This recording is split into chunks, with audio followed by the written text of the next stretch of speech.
I was a vegan, and I was into like passing out pamphlets, Yes. even And setting up fundraisers and things like that. And yes. then I started to do more inner work, Yes. and I realized that, as Well, they can go hand in hand, you know. yes, of course. So I'm noticing Yes. that, like, I don't really watch the news. I don't really participate in any political, activities or the All marches right. or anything like that. I do vote, but Yes. I'm wondering if I'm kind of starting to blur the line of inner peace and apathy. No, no, no. Inner peace is not apathy. In my personal case, that Yes. I somehow, choose to believe that my apathy is inner peace. Why? You know the difference between the two, or you wouldn't have two different words for it. That is true. I know. So you know what apathy feels like, and you know the difference between that and inner peace.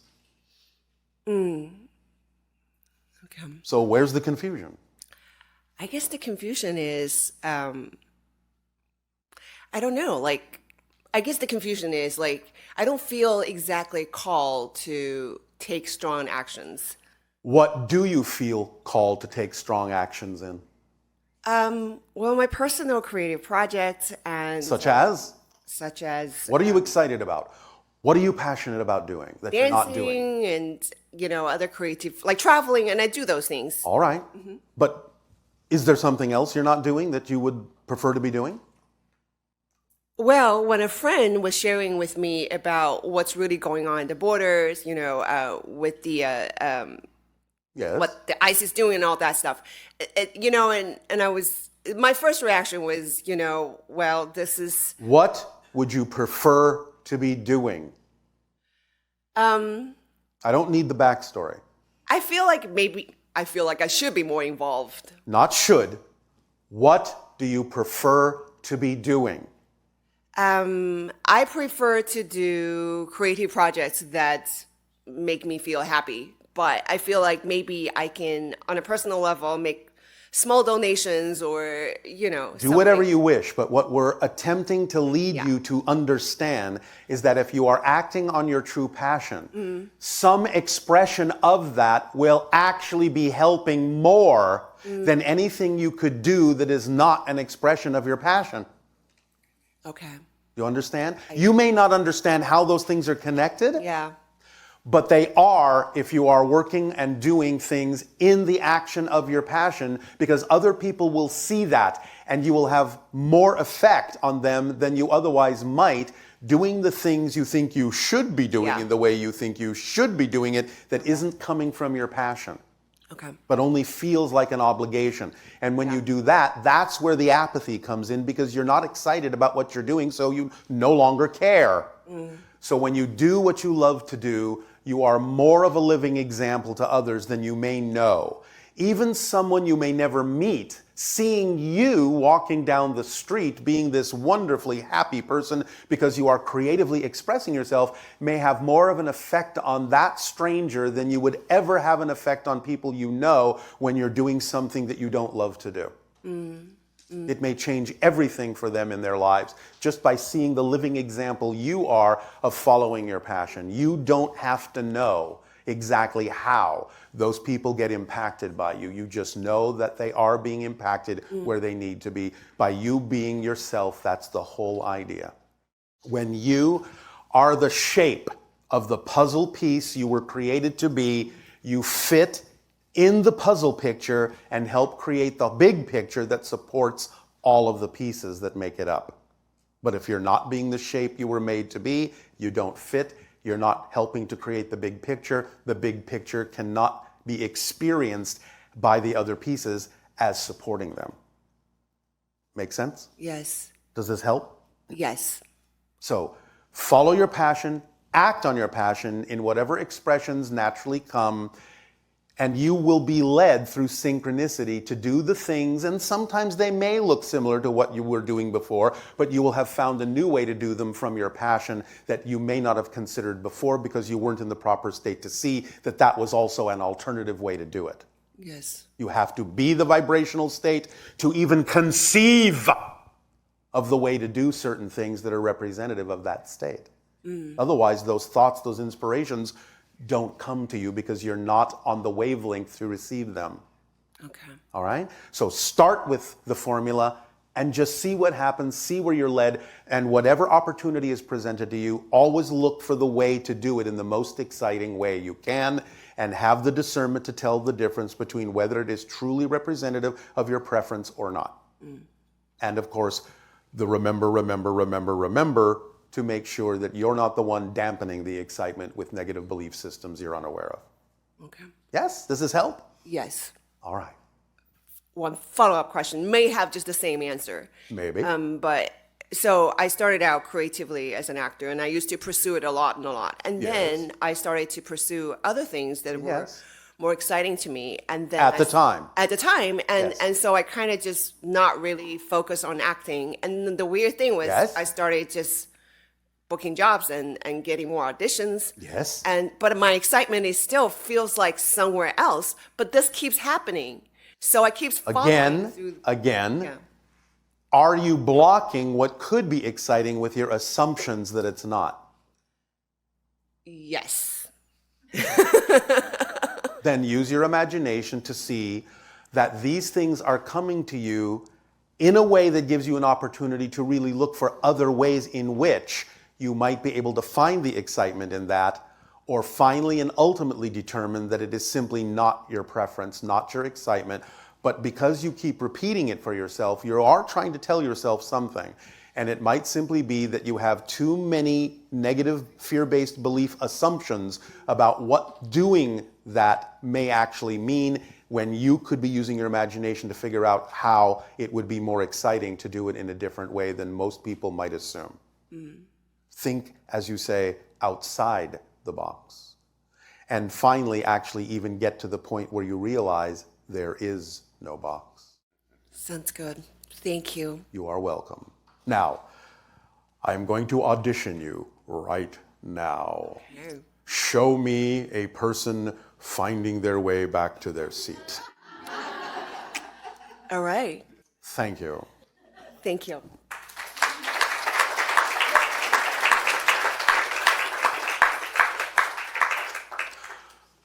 Cut. That's the take.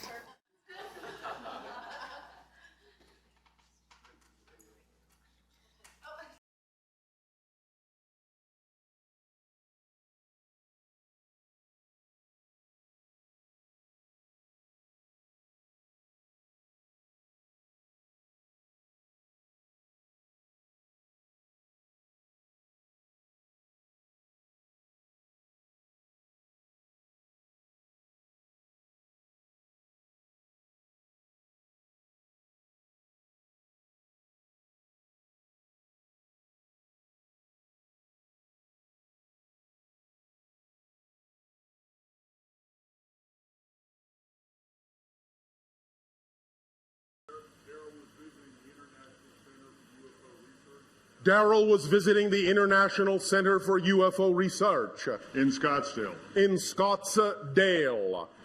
And we were dialoguing with him about Space Center down. And Darryl was saying at that time that he thought it should be someplace else. We're feeling that to be in Sedona, on some very sacred land in Sedona, with a lot of with some large crystals that are available to go on the Space Center. Is that representative of your passion? Yes, it is. What's stopping you? What is stopping it? Yes, that was the question. What is stopping it? If that is representative of your passion to create that kind of a center in the area called Sedona, is there anything that is stopping you from taking action in that direction? Finance to do it. Repeat. Finance. Yes. So there is that abundance question again. What Yes. is your definition of abundance? Is it only that finance represents abundance? Our definition of abundance is the ability to do what you need to do when you need to do it. Period. Therefore, are you willing to allow abundance to come to you in other forms? Are you willing to open up your definition of abundance? Do you believe that you can actually do it? I do, yes. All right. Then there's nothing stopping you from attracting what you need. And if what you need will be money, it will be attracted to you. And if what you need is something else, that will be attracted to you. Do you believe that? Yes. Are you sure? Yes, I am. All right. Then there's nothing stopping you, yes?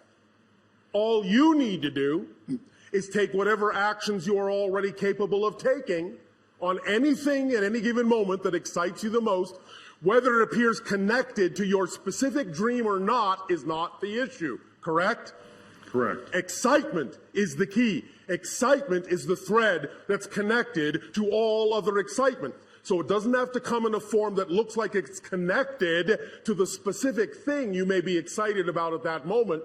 But if you've taken the actions you can take, and you've taken it as far as you know how to go, and something else comes along that contains more excitement at that moment than anything else, take action on it, because it's not how it looks that tells you it's connected to the other thing that excites you. It's the fact that it's the most exciting thing at that moment that you have the ability to take action on that tells you it's connected. So act on it and let it lead you through synchronicity to the ideas that will also aid and assist you for all the other things that excite you as well. Does that make sense? Repeat. Follow the excitement thread. All you all have to do at any given moment is look at all the options available to you and choose the one that's the most exciting out of all of those options. It may seem to have nothing at all to do with what excited you a moment ago, but if you can take that no further, what else are you going to do but act on something else you're capable of acting on that contains the highest excitement out of all the choices available to you at that moment? If you do that, you will once again be the compass needle unerringly pointing toward magnetic north. I know it may look like you're going like this and like this and like this and like this sometimes, but that's just because you're paying attention to the surface appearance, which doesn't matter. It's the underlying state of being. It's the vibration, the excitement, the joy, the passion that matters. So if you follow that, even if the physical path goes like this, by following the excitement, you're actually taking the path of least resistance and the shortest possible route. Does that make sense? It does, yes. Does that make sense? Okay, thank you. Thank you. Oh, don't go in front of the camera. This way.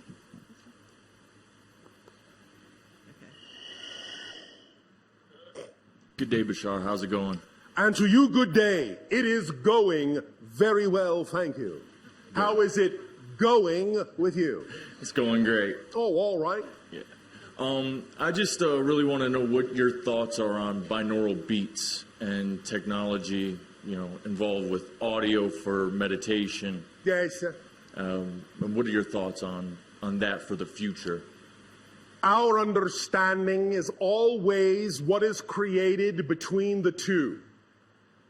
The idea of the third reality created between two other things that you may be perceiving on one level, always look for the third reality that is created by the two. That's where the true power, the true balance, the true effect lies in the other two. Does that make sense? Kinda. I don't know if I really. Is there follow you. some other specific way you wish to discuss this concept? No, I'm really not sure if that's a good way of going about it. If what is a good way? Meditating with binaural beats. If it's better to just do it without any audio and just try to. You are talking about permission slips again. Right. Remember, permission slips is simply the idea of any tool, any technique, any ritual you deem works best for you because you're attracted to it for the reason that it is specifically aligned with your internal belief systems, and that's why you're attracted to it, in order to give yourself permission to be more of who you are. So it doesn't matter what the technique, tool, or ritual is, as long as you feel, you believe It's the one that attracts you the most and feels like it's the one that works best for you. That's your permission slip. Right. Does that make sense? Totally. So approach it however you wish. If you're always choosing the one that you feel at that moment is the most attractive, it will be the correct one for you to do at that moment. Make sense? Yes. Does that help? A lot. Thank you. Thank you.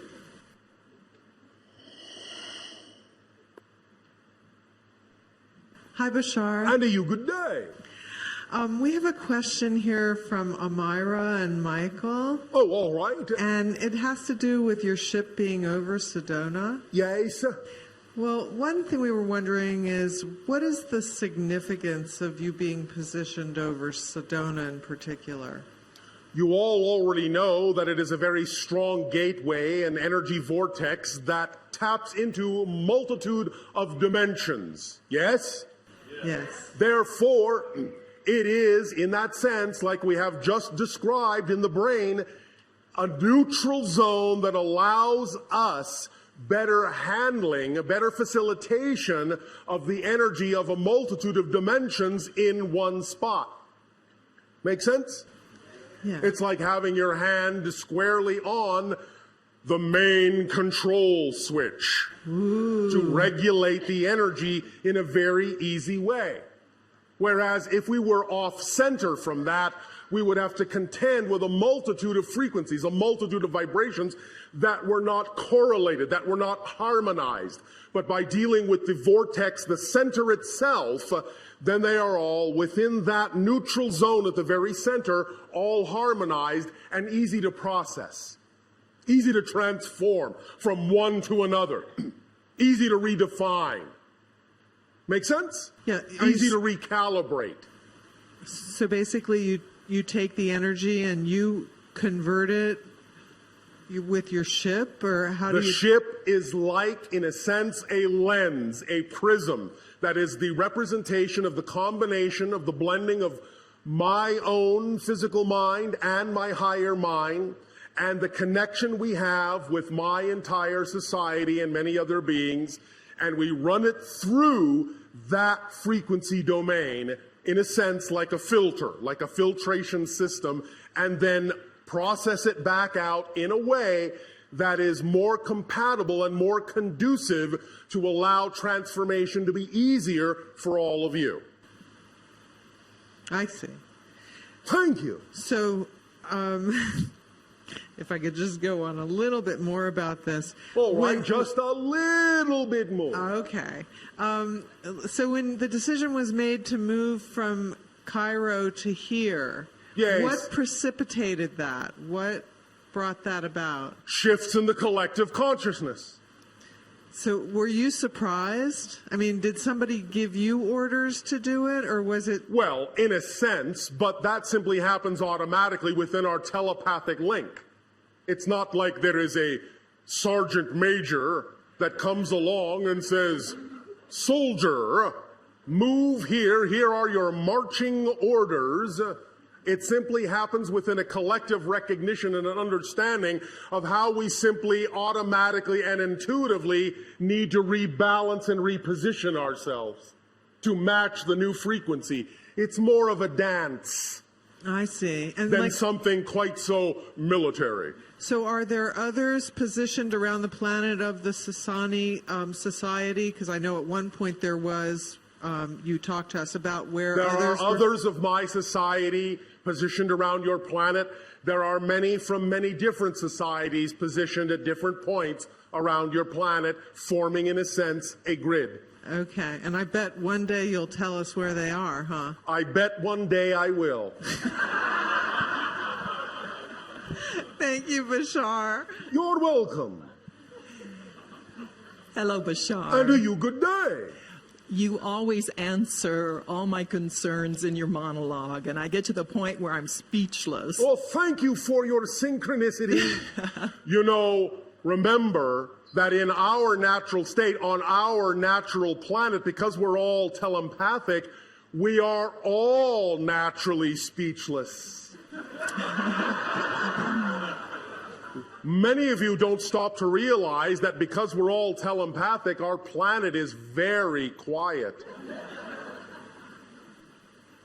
It's lovely. Yes, we think so. Yes. And since I last sat here with you, Yes. physically, myself, Yes. my husband's and my world has kind of tumbled down and crumbled. Oh, congratulations. All New except- beginnings require Yes. old endings. Yes, exactly. And I want to thank you personally, you and Nexus, for being here close by. We are happy to serve, Nexus and I. Thank you so much. Now, it's interesting, too, you use that military analogy, because in one of my visitations with one of my hybrid children, Yes. I called him Captain General. Oh, all right. And do you know this individual? I We would do. assume you do. And who, can you shed more light on this for me? Click. So is it you? No. And who is it then? How do you wish us to define the idea that it is one of your children, which you already know? Well, it is more comforting to me being an earth person and not being a physical earth mother. I don't have earth children Yes. myself. In what way do you need a representation of this hybrid child to allow you better relationship with him? More, I guess I'm into my mind again. Obviously, I'm into that analytical mind again, where Yes. my mind is requiring something tangent. You Because mean tangible? tangible, yes, thank you. You already have something tangent, Which is what, me? which is missing the point. Yes, I did, totally. The tangent between them and me.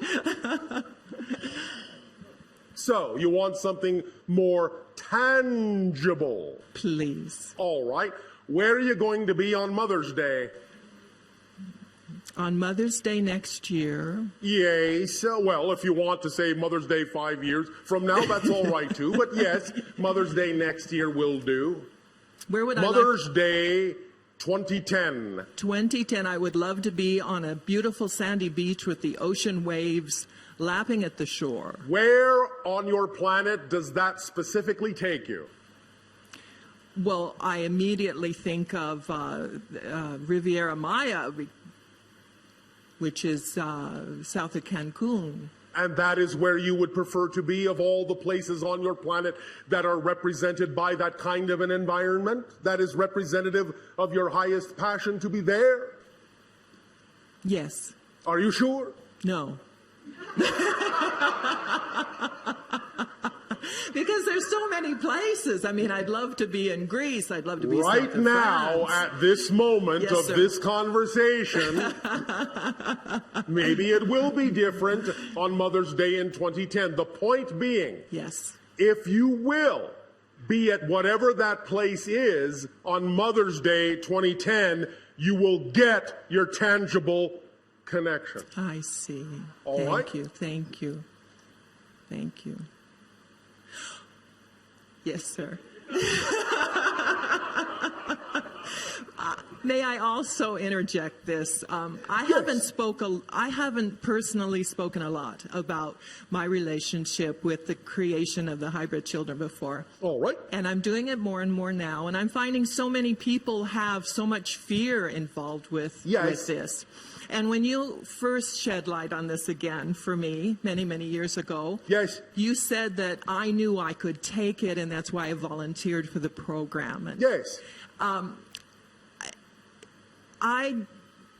it is my hope, it's my passion to project this in a way that is not fearful to others, because there's a lot of other Yes. people out there Well, that go have... right ahead. Oh, thank you. Project it in a non-fearful way. Yeah. Project it in a joyful way, in an understanding way. Remind them that these decisions are made from a level of higher mind, of spirit. Remind them that when it was made from that level, they knew what they were doing. Remind them that they knew that the agenda they were participating in would have a beautiful, loving, and beneficial outcome. Remind them that they chose it out of love. Yes. And then, if they are willing to go into that vibration, they can then perceive that that is the case. Because what?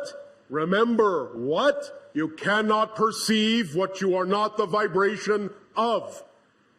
So if they wish to perceive the idea of the positive side of the agenda instead of the fearful idea or the fearful definition, they must first come from a positive vibration, or they will be unable to perceive that side of it. Do you understand? I do. Does that help you? It does. It does. Oh, all right. And I just want to send my love to you and all of the children. And Already received and already returned. great. Thank you. Thank you so much. Bashar, Yes, one of our listeners wanted to know how people were chosen to be part of the hybridization program. certain traits in genetic family lines.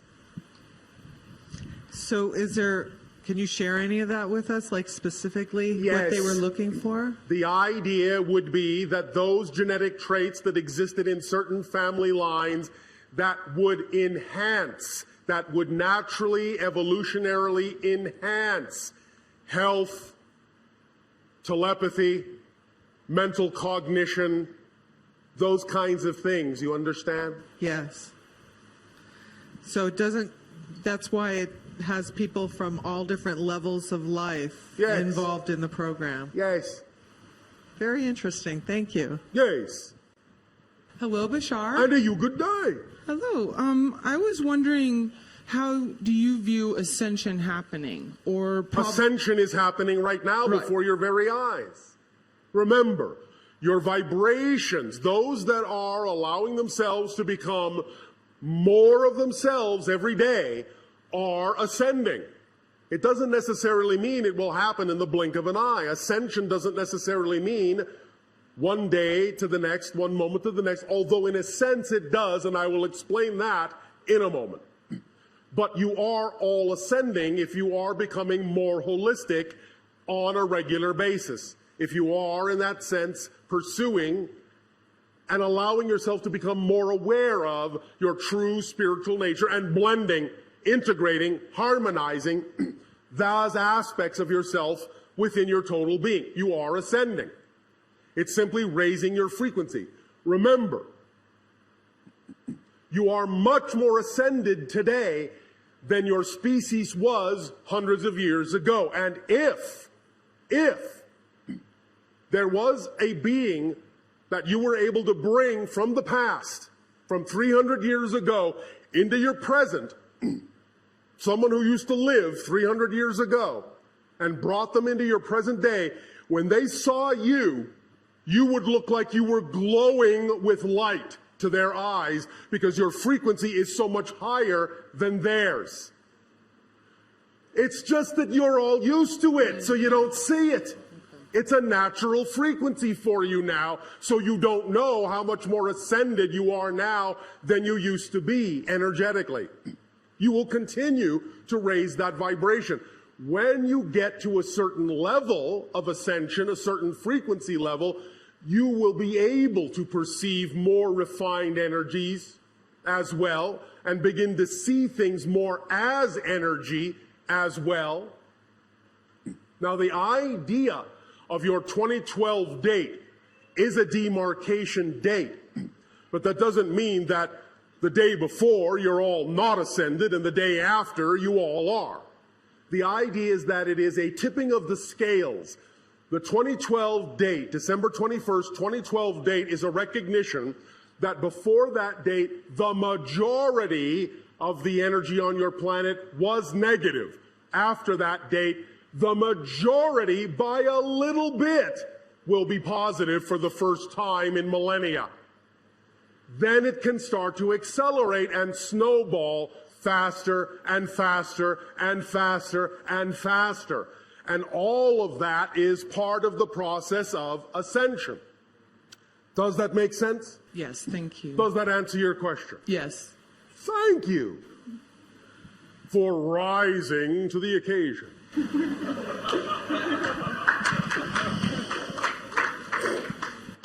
Hello, Bashar. And to you, good day. Thank you so much for being our teacher. We're deeply grateful for these I am transmissions. also your student. My question has to do with the children of the planet at this time, the Yes. crystal generation, if you will. Yes. What's we have labeled the idea of the beings being born on your planet within the last couple of decades as not so much a new generation, but literally a new species. Yes. And my question is, what specifically should we be doing to prepare these children for the transformation? Do you mean what can you allow these children to do for you to prepare the adults? That's exactly what I mean. How can we prepare each other to ride the crest, so to speak? Thank you. The one crucial way is to allow each other in any relationship to become more of who you each are by fostering and supporting the furthering of whatever your passions are. Supporting your passions in each other, helping guide each other to express those passions in whatever ways are important to each of you is the most important thing you can do. Not pushing anyone into a rigid box, into a rigid framework, into a rigid pattern, into a rigid process, but expanding the idea that there may be a multitude of ways to do a thing and allowing the passion of each that is unique to be a new way to arrive at the doing of a thing so that everyone will be enriched by seeing and experiencing that unique way of doing that thing. Does that make sense? Yes. That is the primary way from our perspective that you can aid and assist each other best in the acceleration of what is going on your planet now with respect to teaching and learning. Does that make sense? Yes. The more experiential it is, the more it will stick. The more story-like it is, the more it will stick as information. Why do you think stories are so powerful? Why do you think you all remember stories so easily? Story structure is an archetypal structure of consciousness. And if you learn and if you teach based on story structure, it will always remain with you. And that will allow you to have an experience, and you will learn from experience. You will learn by being a part of a story, by taking on character, by exploring and going through the story structure. You will learn, you will be, you will do, and you will help each other very strongly. Does that make sense? Yes. Thank you very much. Thank you.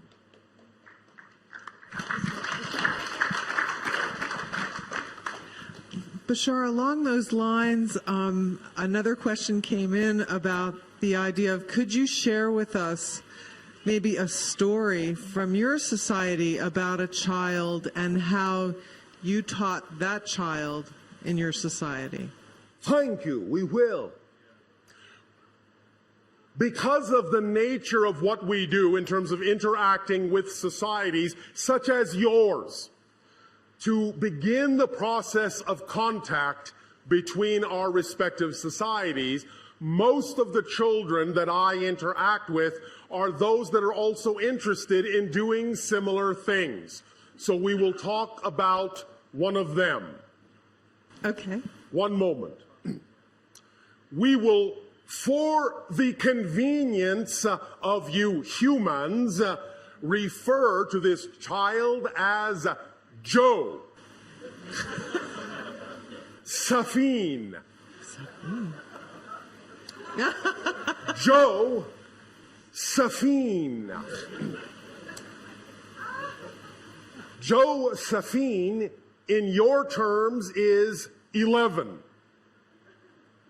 Joe Safin is practicing the balance of the male and female energies within her being at this time to aid and assist those societies who are experiencing specifically the idea of the blending of the male and female components in their society and exploring polarity in that way. So, to better allow Joe Safin to gain understanding and experience with this blending and balancing of these polarity energies in this specific way, Joe Safin chose to incarnate as a male and a female being that is literally connected in one energy bubble, one energy aura.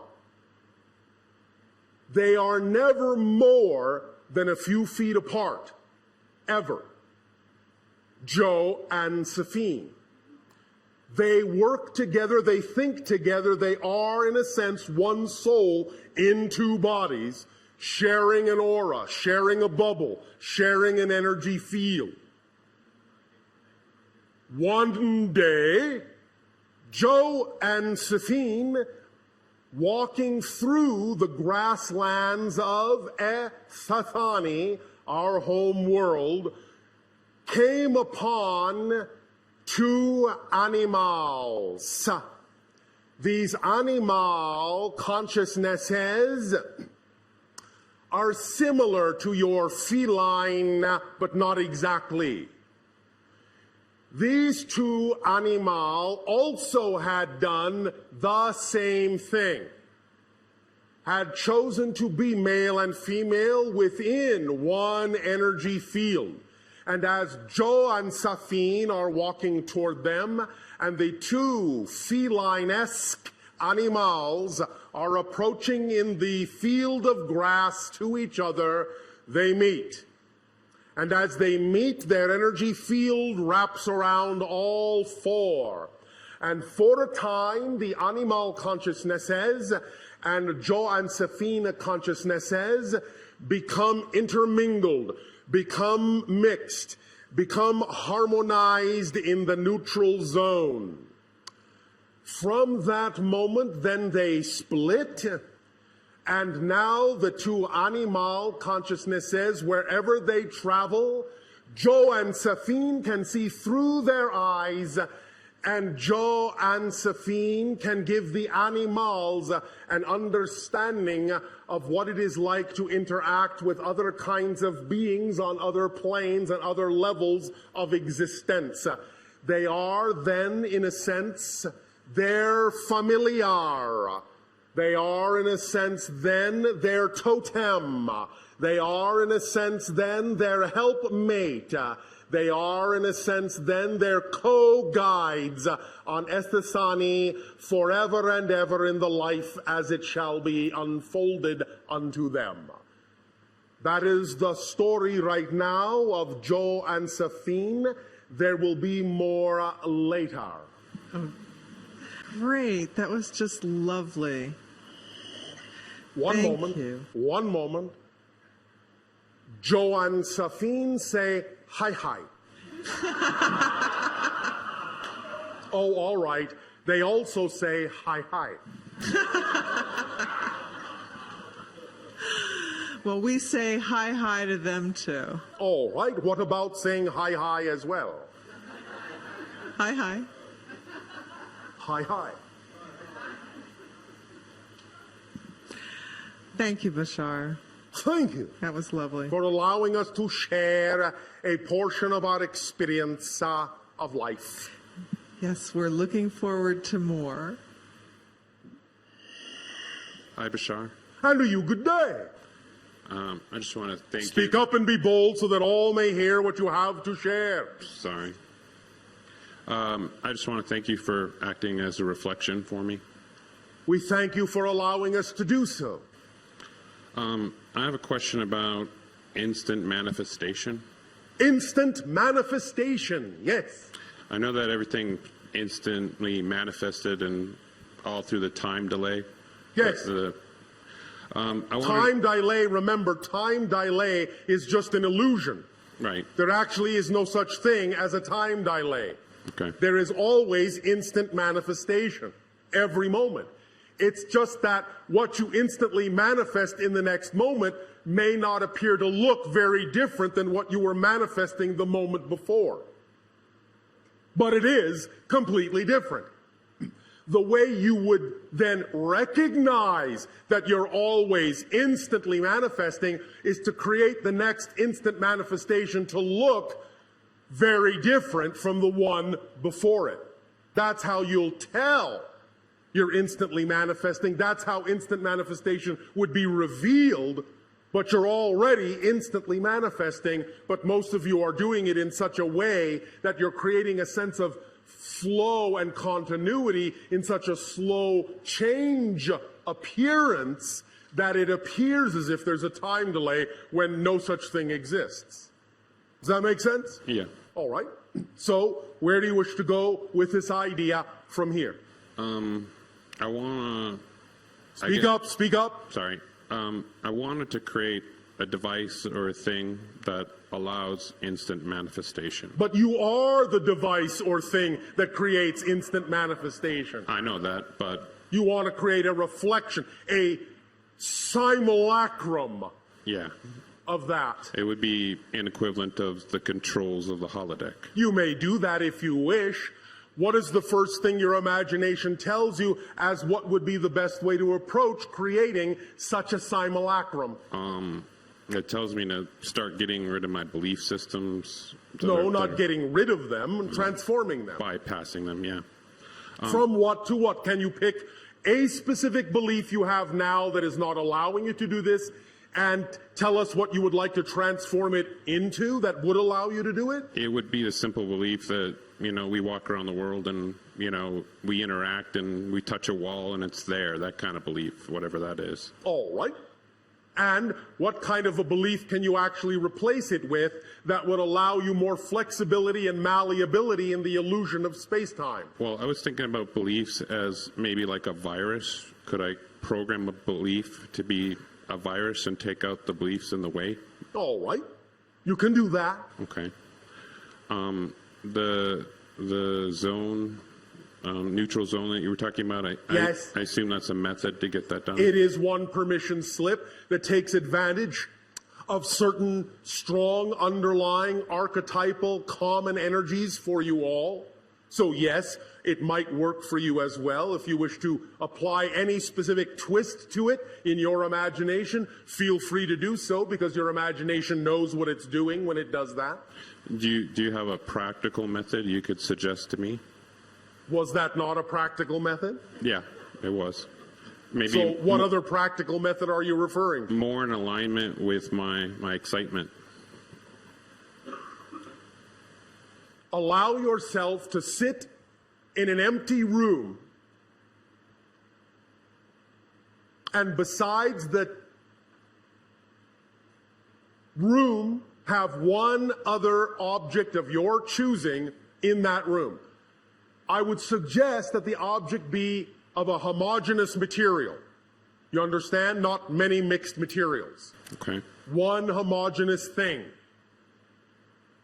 As you sit in the absolutely empty room with that homogeneous thing, allow yourself to view it in relatively low light, whatever color seems peaceful to you.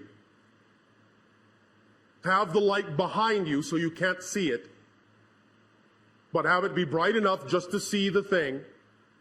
And as you look at that thing, remember what we said about the prime radiant, do you? No. All right. Sorry. Imagine this first. What your scientists call a subatomic particle. This is just a euphemism, but it will do for this exercise, all right? A subatomic particle. Can you imagine that? Sort of. Sort of. All right, doesn't matter. It's not a precise thing because, as I said, it's only a euphemism. It's only a symbol. Whichever way you choose to depict it will work, all right? Okay. All right, so do you have the picture of that subatomic particle? Yeah. All right, now, imagine that this subatomic particle has no restrictions, no limitations. It can actually move at infinite speed if it wants to. Can you imagine that? Yeah. If something can move at infinite speed, that means it can be everywhere at once, correct? Right. Yes? Yes. That means it could appear to be more than one particle, couldn't it? Yes. All right. But you know it's the same particle, yes? Yes. All right. That is actually how reality is structured. All of the subatomic particles in you are the same subatomic particle, and they're the same subatomic particle in every single person in the room, and on the planet, and in the universe. The same one particle. Not the same one kind. The literally same one particle makes up everything by being so infinitely fast that it can actually appear to be another particle and another particle and another particle next to itself at the same time. So the trillions upon trillions upon trillions, apparently, of particles are actually the same particle appearing next to itself over and over and over and over again in a geometric relationship not unlike what you are seeing in the holotope diagram. Traces that path on a multitude of dimensions beyond what's represented here, but nevertheless, that's a good slice or shadow of the idea of a higher dimensional form that represents the geometric path that particle is tracing at infinite speed. And every time it crosses itself, every time it crosses its path, it creates the idea of another particle. Now, having said that, the idea is that when you sit in that empty room, aside from that one other object, if you can begin to imagine the particle going back and forth between you and that object, creating all of the particles in your body and all of the particles in that object, and begin to really start to understand and truly comprehend, truly viscerally begin to feel that it actually is the same particle, that you are that object, that object is you. As soon as there becomes no difference between you and that object, you will achieve the state you are looking for, because you will become equal to any other thing you call an object, and there will be no concept of blockage between you. You can become, you can pass through, up, down, it doesn't matter. You can, in that sense, become immaterial to each other because you recognize you are one and the same thing at that moment, and you can trade places in any way, shape, or form you wish. How's that as an exercise? That could work. Yes, it could. So play with that and see what happens, all right? Yeah, I was wondering, is it possible to, instead of do it that way, is it possible to contact a higher consciousness? Yes, of course. Okay. Remember, what we have initially said also is that the whole point here is to contact your own higher consciousness as well, because if it's not part of the equation, you actually won't be able to contact another higher consciousness. We wish to tell you all a little secret that we have recently begun to reveal to many of you. You're talking to your higher self right now, but you are allowing us to color it for you with our consciousness to allow you to give yourselves permission to talk to your higher consciousness. You're using us as a simulacrum to give yourself permission to talk to your own higher minds. But your higher mind is who you're actually talking with when you speak with us. So go have fun. Your higher mind will be with you. All right? Thank you. Thank you.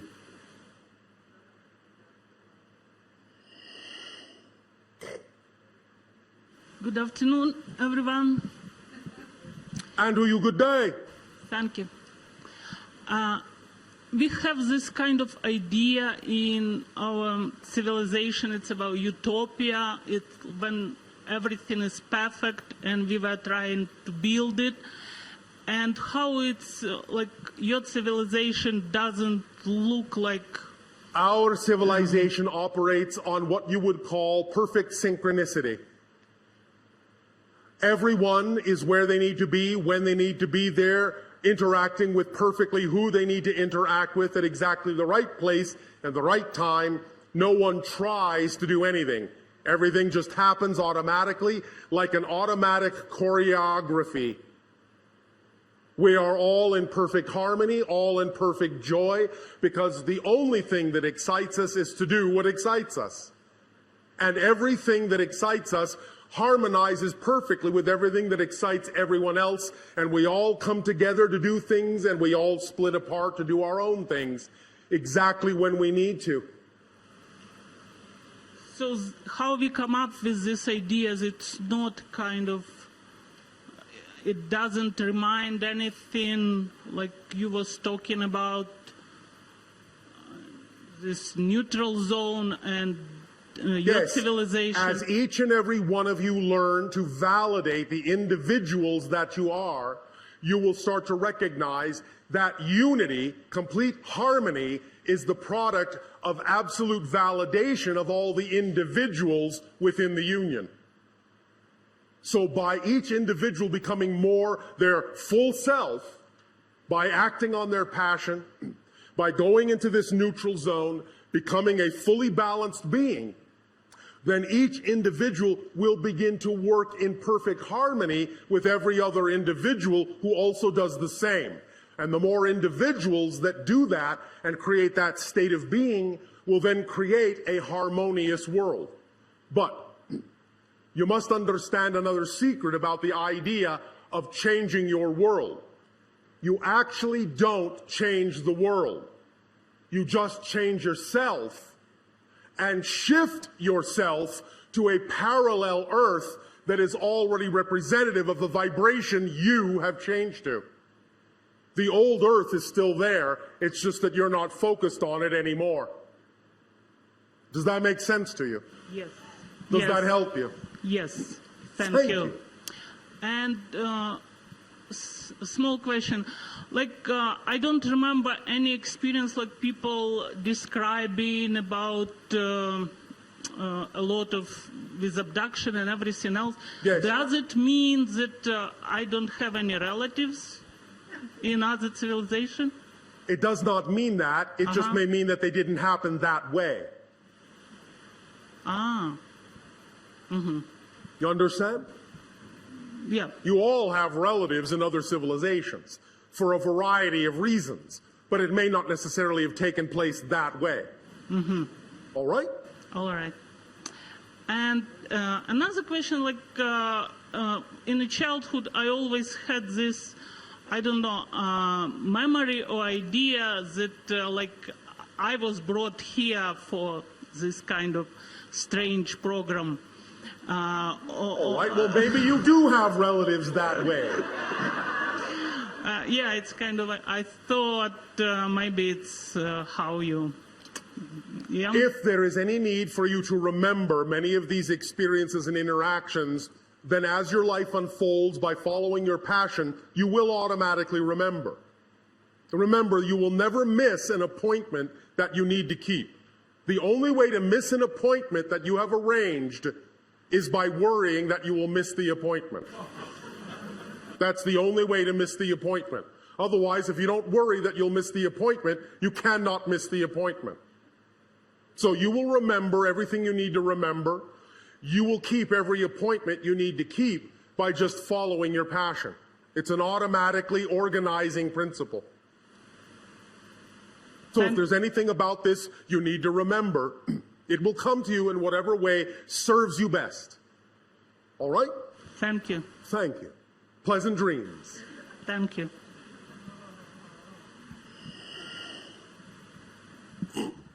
Greetings, Bashar. And to you, good day.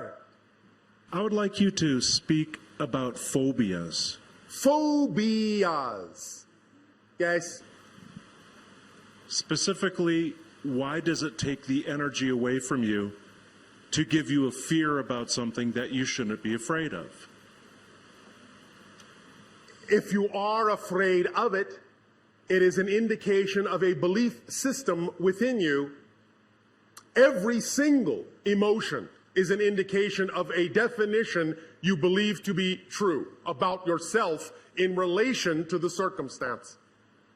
So phobias are strong symbols of a definition that is out of alignment with your true self, and it is a sparkling opportunity when you feel the fear to use the fear as an indicator and a guide to find out what that definitional belief is, so that in identifying it, you can transform it. But it almost always has to do with the idea of a belief or a definition about yourself in relationship to something in the circumstance or some circumstance in your life that it symbolizes. Does that make sense? Yes, no, maybe? No. Oh, all right. What about it doesn't make sense? The way that it controls my higher consciousness, that I'm very passionate about being somewhere else.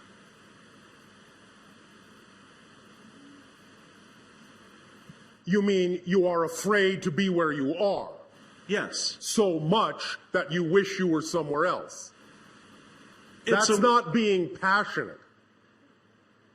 That's being anxious. Okay. So the idea, again, is that any time a fear comes up, be it the idea of what you might call a quote-unquote normal fear or something on the level of a phobia, it is an indication, and I'll go further this time, it is an indication of a belief or a definition about yourself in relation to some circumstance in your life.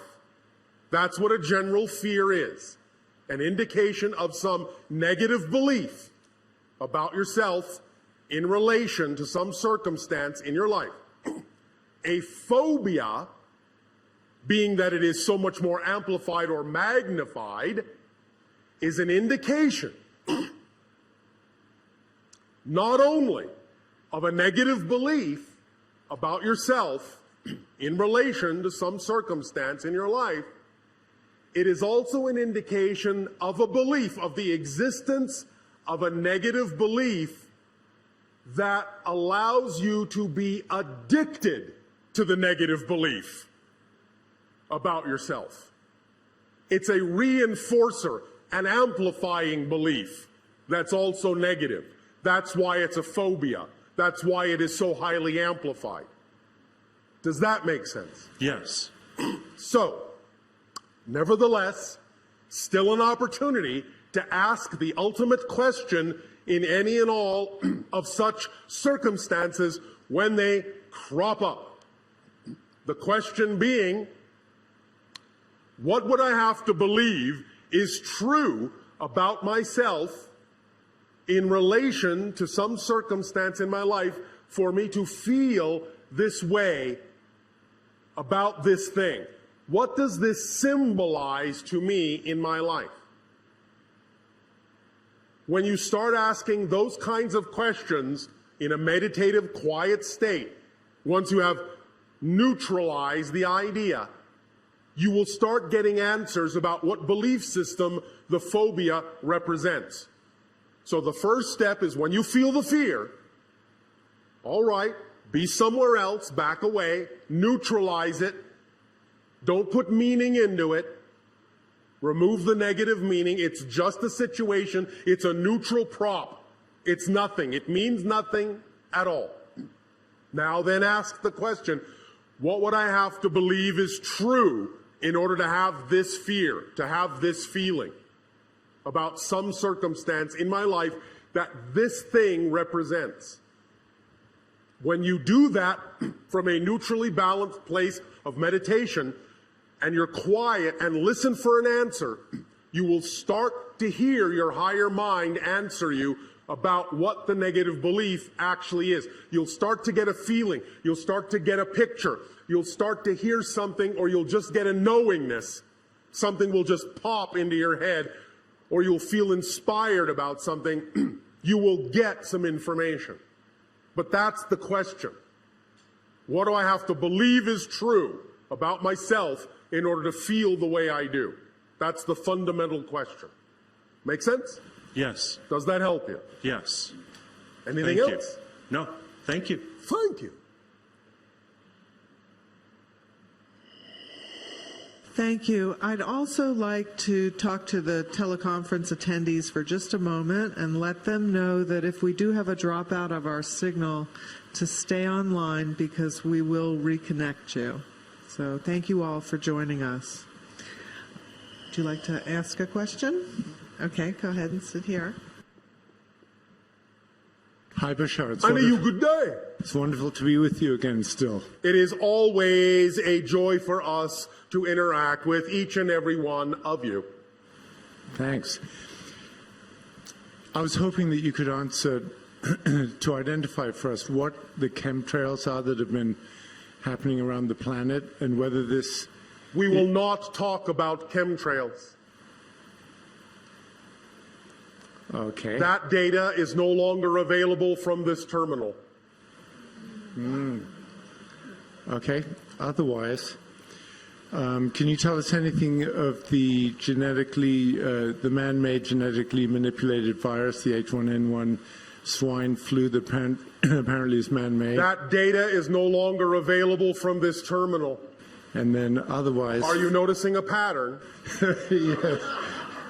And... well, third one, and I hope it's not the same response, but the question of the apparently impending compulsory vaccination that is planned for everyone to have. That data is no longer available through this terminal. Okay. Do you know why? No. These are all negatively oriented, fear-inducing based belief systems. Okay.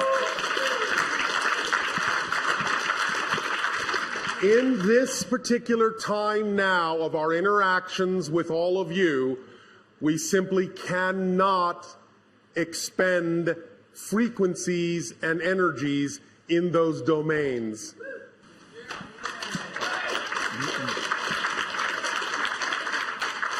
So in doing so for us, then they will not exist. Remember, in the reality of the vibration that you prefer to choose, such things simply would not exist. Therefore, it is pointless to discuss things which are not a part of a reality you say you don't prefer. Great. Well, thank you. Do you understand? Yep, I do. That's wonderful. We know that to many of you this may seem simplistic, but it is actually quite powerfully profound if you really take the full meaning of this to heart. So thank you for allowing us to reflect the idea of the preferred vibration of the new reality back to you. Thank you. That's very empowering. Thank you.